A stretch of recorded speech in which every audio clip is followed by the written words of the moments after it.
Nangangamba ang isang mambabatas na baka takutin ang mga testigo kaugnay ng umano'y bayaran para sa People's Initiative. Aminado si Senator Amy Marcos na maraming natatakot na magsalita kaugnay ng alegasyon ng mga kongresista na nasa likod ng suhulan kapalit ng pirma.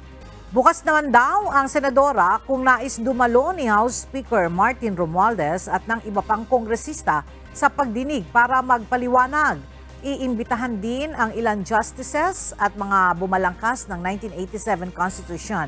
Pangungunahan ni Senator Marcos ang investigasyon sa umano'y suhulan kapalit ng pirma sa January 30 bilang pinuno ng Senate Committee on Electoral Reforms and People's Participation.